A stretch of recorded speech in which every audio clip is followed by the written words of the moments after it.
आज हम डिस्कस करने वाले हैं अबाउट ट्यूबरकुलोसिस, जिसको हम शॉर्ट फॉर्म में कहते हैं टीबी। ये जो बीमारी है इसको काज करता है एक बैक्टीरिया जिसका नाम है माइकोबैक्टीरियम ट्यूबरकुलोसिस। इसी माइकोबैक्टीरियम ट्यूबरकुलोसिस को हम जो ये बैक्टीरिया है इसको हम कोच बेसिलस भी कहते हैं, बिकॉज जो कि फर्स्ट जो साइंटिस्ट था जिन्होंने इसी बैक्टीरिया को डिस्कवर किया था और उन्होंने इसको डिस्क्राइब भी किया था, तो उसी साइंटिस्ट का नाम था रॉबर्ट कोच। तो इस वजह से इसको हम कहते हैं कोच बेसिलस। ये एक पैथोजेनिक बैक्टीरिया है बिकॉज ये एक डिजीज़ काज करता है ट्यूबरकुलोसिस। पैथोजेनिक बैक्टीरिया वो बैक्टीरिया होता है जो कि डिजीज़ को काज करता है। सो इस वजह से इसको हम कहते हैं पैथोजेनिक स्पीशी। अब बैक्टीरिया की डिस्कवरी की वजह से जो रॉबर्ट कोच था तो उनको फिर एक नोबेल प्राइज़ भी जो है मिला मेडिसिन और फिजियोलॉजी में। और इसका जो फैमिली का नाम है वो है माइकोबैक्टीरियेसी। ये जो बैक्टीरिया है तो इसी बैक्टीरिया का जो सिलवाल है वो अपीयर होता है वैक्सी इन नेचर। अब वैक्सी का मतलब ये होता है कि जो चीज़ हम कहते हैं कि ये वैक्सी अपीयरेंस इसका होता है तो वो लिटिल शाइनी होगा और साथ में जो है वो जो है स्मूथ होगा। तो अगर आप इसके जो कॉलोनीज़ हैं अगर उसको आप देखें किसी पेटी प्लेट में मीडिया पर, तो ये आपको जो है वैक्सी नज़र आएंगे, स्मूथ और लिटिल शाइनी नज़र आएंगे। जिस तरह जो है आपके साथ होता है चीज़, तो जिस चीज़ की जिस तरह अपीयरेंस होता है तो इस तरह इसी बैक्टीरिया का जो है इसकी कॉलोनीज़ के जो है अपीयरेंस होती है। मैंने पहले भी कहा है कि जो एनिमल सेल है तो उसमें कोई सेल वॉल नहीं होती, लेकिन अगर आप जो है देख के प्लांट सेल में तो उसमें भी आपके साथ सेल वॉल होता है। और इस तरह जो प्रोकैरियोट्स होते हैं जैसे बैक्टीरिया हो गया तो उसके साथ भी सेल वॉल होता है। सो अब ये जो सेल वॉल है बैक्टीरिया का, तो इसमें आपके साथ जो है माइकोलिक एसिड एक किस्म का जो है लिपिड है, इसी सेल वॉल में वो बहुत ज़्यादा होता है। तकरीबन 60% जो है ये जो सेल वॉल है माइकोबैक्टीरियम ट्यूबरकुलोसिस का वो जो है बना हुआ है माइकोलिक एसिड से। अब इस वजह से इसी माइकोलिक एसिड की वजह से जो है इसके लिए अगर हम चाहे कि हम इसको इसी बैक्टीरिया को हम जो है माइक्रोस्कोप के जरिए देखें, तो अब नॉर्मली हम जो है ग्राम स्टेनिंग यूज़ करते हैं जितने भी बैक्टीरियाज होते हैं उसके लिए हम यूज़ करते हैं ताकि हमें पता चल जाए कि ये बैक्टीरिया ग्राम पॉजिटिव है या ग्राम नेगेटिव है। लेकिन because of the mycolic acid content, because of their high proportion, हम जो है इसी बैक्टीरिया को माइक्रोस्कोप के ज़रिए बाय यूजिंग ग्राम स्टेनिंग हम नहीं जो है देख सकते। इसी वजह से इसी बैक्टीरिया को हम कहते हैं एसिफास बेसिली, बिकॉज ये जो है रॉड शेप में होता है, इस वजह से इसको हम कहते हैं बेसिली। अब इसके लिए दो किस्म के जो हैं हम स्टेन यूज़ करते हैं जिसको हम कहते हैं एसिफास स्टेन। एक है ज़ीनेसिस स्टेन और दूसरा है आपके साथ जो है उसको हम कहते हैं ओरामीन स्टेन। तो अब ये दो स्टेन जो है हम यूज़ करते हैं फॉर दिस बैक्टीरिया। तो अब ये जो है एक डायग्नोस्टिक मेथड है। अगर आप चाहते हो कि मैं जो है माइक्रोस्कोप के ज़रिए फाइंड आउट करूँ कि ये बैक्टीरिया जो है आया ट्यूबरकुलोसिस वाली बैक्टीरिया यानी माइकोबैक्टीरियम ट्यूबरकुलोसिस है या कोई और बैक्टीरिया, तो इसके लिए हम फिर क्या करेंगे, इस स्टेन इन दोनों के स्टेन को हम यूज़ करते हैं बाय यूजिंग माइक्रोस्कोप। हम देख सकते हैं कि ये जो है या नहीं है। इसके अलावा जो है अदर भी डायग्नोस्टिक मेथड्स है जिसके ज़रिए हम क्या करते हैं, हम इसी बैक्टीरिया को फाइंड आउट कर सकते हैं। जैसे है हमारे साथ ट्यूबरकुलिन स्किन टेस्ट, इसके अलावा हमारे साथ जो है कल्चर भी आप कर सकते हो इसका।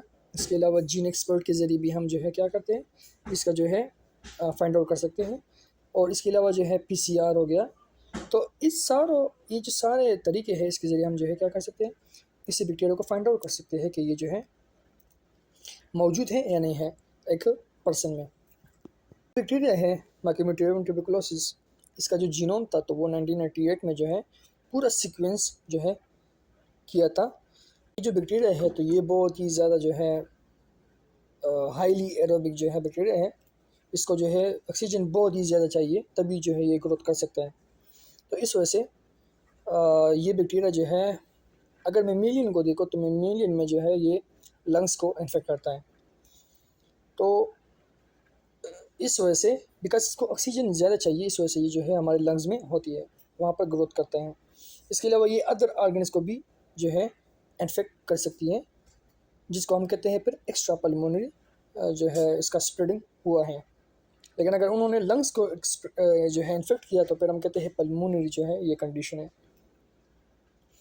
अब इसके अगर हम ग्रोथ को देखें तो इसका ग्रोथ किस तरह होता है, तो ग्रोथ इसका ये होता है कि ये जो है तकरीबन जो है ये 18 हावर्स से लेकर 24 हावर्स तक जो है इसका टाइम होता है कि इसमें जो है ये एक सेल से 2 सेल बन जाए।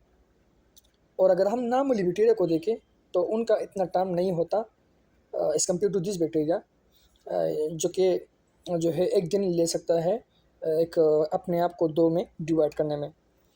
बिकॉज अगर नॉर्मल बैक्टीरिया हो, जैसे फॉर एग्जांपल हमारे साथ जो है एक टिपिकल बैक्टीरिया है जिसका नाम है एस्चेरिचिया कोलाई, उसका टाइम है 20 मिनट्स, और 20 मिनट्स में जो है एक सेल से 2 सेल बन जाते हैं।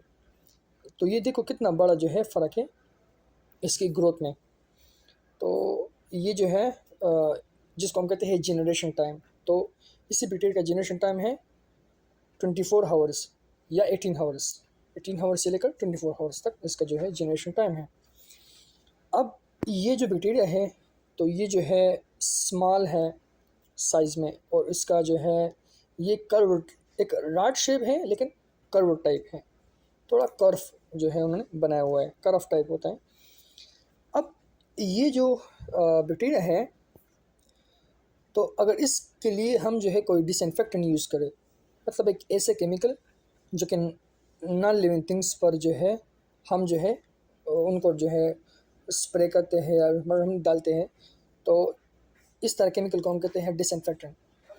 तो अब फॉर एग्जांपल एक नॉन लिविंग थिंग पर जो है ये बैक्टीरिया मौजूद है, और अगर हम डिसइंफेक्टेंट यूज़ करें तो ये डिसइंफेक्टेंट उसके लिए जो है इतना एबल नहीं है कि वो इसी बैक्टीरिया को यहाँ से रिमूव करे। इसके अलावा जो है ये अपने डोमिनेंट स्टेट में जो है जब उनके लिए कोई खुराक जो है प्रॉपर मौजूद नहीं होता, तो ये वीक्स के लिए जो है हफ्तों ये जो है इस तरह ये बैक्टीरिया जो है मौजूद हो सकता है एक ख़ास जगह में।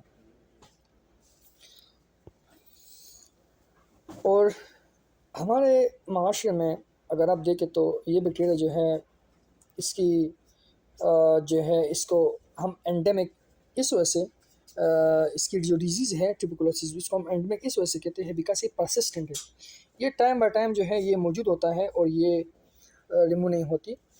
ज़्यादातर लोग जो है इससे जो है अभी तक जो है मर गए हैं, इतनी बड़ी जो है बीमारी ये कस करती है बैक्टीरिया ट्यूबरकुलोसिस। और अभी भी जो है बहुत सारे लोग जो है इससे इन्फेक्टेड हैं। तकरीबन अगर देख ले तो WHO के मुताबिक जो है हर साल जो है इससे 10 लाख से लेकर 15 लाख तक लोग जो है मर जाते हैं। इतनी जो है ख़तरनाक बीमारी ये कस करती है बैक्टीरिया। इनमें आप लोगों को मैंने पहले बताया कि सिरवाल में जो है फैटी एसिड कंटेंट बहुत ज़्यादा होती है, यानी माइकोलिक एसिड ज़्यादा होता है। सो इस वजह से इसी माइकोलिक एसिड की वजह से जो है ये जो सिलवाल होता है इसमें कंटेंट इसका ज़्यादा होता है, तो इस वजह से ये एक दूसरे के साथ जो है अटैच होते हैं ये सारे बैक्टीरियाज, और एक ऐसा स्ट्रक्चर बनाता है जैसे एक रूप होता है। तो उनका जो है रूप का जिस तरह अपीयरेंस होता है, तो इस तरह ये जो बैक्टीरिया है तो ये भी अपना अपीयरेंस इतना इस तरह जो है बनाता है।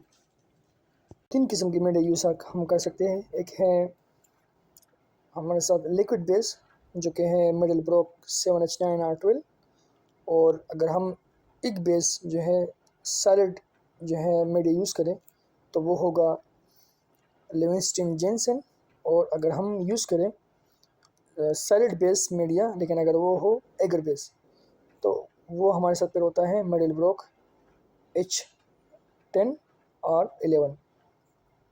तो ये 3 किस्म के मीडिया हम यूज़ कर सकते हैं इसके ग्रो करने के लिए लेबोरेटरी में। और अगर हम चाहते हैं कि हम इसको अदर टेस्ट के ज़रिए भी फाइंड आउट करें तो वो भी है हमारे साथ, जैसे जीन प्रोब हो गया, और यह हमारे साथ है मल्टीटॉफ। तो ये दोनों भी जो है टेस्ट को हम यूज़ कर सकते हैं इसके फाइंड आउट करने के लिए। अब अगर इस बैक्टीरिया को हम जो है इसके मॉर्फोलॉजी को देखें, यानी इसके लेंथ और डायमीटर को देख लें, तो इस बैक्टीरिया का जो लेंथ है वो है 2.7 माइक्रोमीटर और जो डायमीटर है तो वो है 0.3 माइक्रोमीटर। बैक्टीरिया जो है जो ग्रोथ करता है तो वो सिर्फ और सिर्फ ह्यूमन्स में जो है करता है।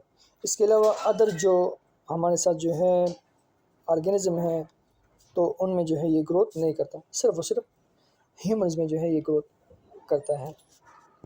ये बैक्टीरिया जो है किस तरह स्प्रेड होता है, तो अगर हम इसको देख लें तो ये जो है ये एक मिसकंसेप्शन है कि लोग कहते हैं कि अगर किसी के साथ मैंने हाथ मिला दिया तो मुझे भी जो है टीबी जो है हो जाएगी, अगर इस बंदे को टीबी है, या जो है ये जिस टाइलर पर बैठा हुआ है अगर इस टाइलर पर मैं भी बैठा तो मुझे फिर टीबी हो जाएगी, या ये कि अगर हम जो है फूड शेयर करें या जो है टूथब्रश जो है वो शेयर करें तो फिर भी जो है ये बीमारी मुझे लग सकती है।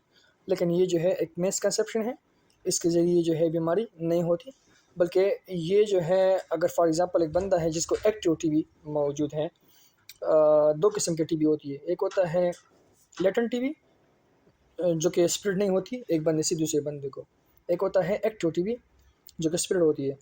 तो अगर एक बंदे को एक्टिव टीबी है यानी उनका जो बैक्टीरिया है वो एक्टिवली जो है ग्रो कर रही है, तो ये जो बंदा है, तो अगर ये बंदा कोई जो है कफ़ करे या जो है वो जो है स्नीजिंग करे या वो जो है इसके अलावा जो है सिंगिंग करे या वो स्पीकिंग करे और इसी दौरान उनके जो लंग्स के जो है लंग्स से जो हमारे जो है ईयर आती है, तो अगर उसी ईयर में ये बैक्टीरिया फिर जो है बिकॉज जब वो बंदा बात करता है तो वो ये बैक्टीरिया अंदर आएगा फ्रॉम आवर लंग से आ जाएगा बाहर और इसी हवा में ये बैक्टीरिया फिर मौजूद होगा।